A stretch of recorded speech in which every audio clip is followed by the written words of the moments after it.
1 Samuel, chapitre 12. Samuel dit à tout Israël, « Voici, j'ai écouté votre voix dans tout ce que vous m'avez dit, et j'ai établi un roi sur vous. Et maintenant, voici le roi qui marchera devant vous. Pour moi, je suis vieux, j'ai blanchi, et mes fils sont avec vous. J'ai marché à votre tête, depuis ma jeunesse jusqu'à ce jour. Me voici.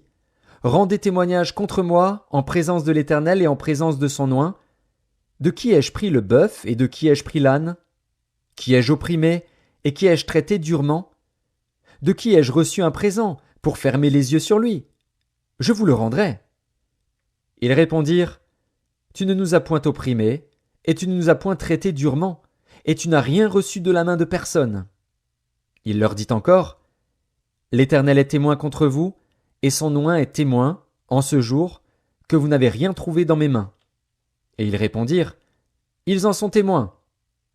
Alors Samuel dit au peuple, C'est l'Éternel qui a établi Moïse et Aaron, et qui a fait monter vos pères du pays d'Égypte.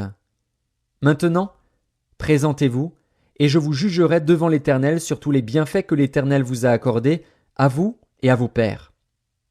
Après que Jacob fut venu en Égypte, vos pères crièrent à l'Éternel, et l'Éternel envoya Moïse et Aaron, qui firent sortir vos pères d'Égypte et les firent habiter dans ce lieu. Mais ils oublièrent l'Éternel, leur Dieu, et il les vendit entre les mains de Sisera, chef de l'armée de Hatsor, entre les mains des Philistins, et entre les mains du roi de Moab, qui leur firent la guerre.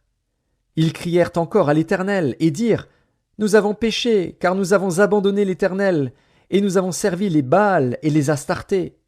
Délivre-nous maintenant de la main de nos ennemis, et nous te servirons.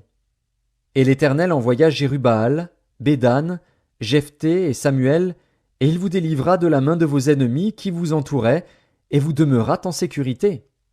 Puis, voyant que Nachash, roi des fils d'Ammon, marchait contre vous, vous m'avez dit, Non, mais un roi régnera sur nous. Et cependant l'Éternel, votre Dieu, était votre roi. Voici donc le roi que vous avez choisi, que vous avez demandé. Voici, l'Éternel a mis sur vous un roi.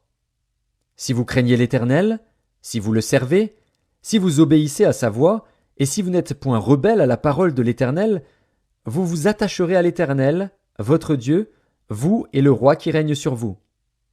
Mais si vous n'obéissez pas à la voix de l'Éternel, et si vous êtes rebelles à la parole de l'Éternel, la main de l'Éternel sera contre vous, comme elle a été contre vos pères.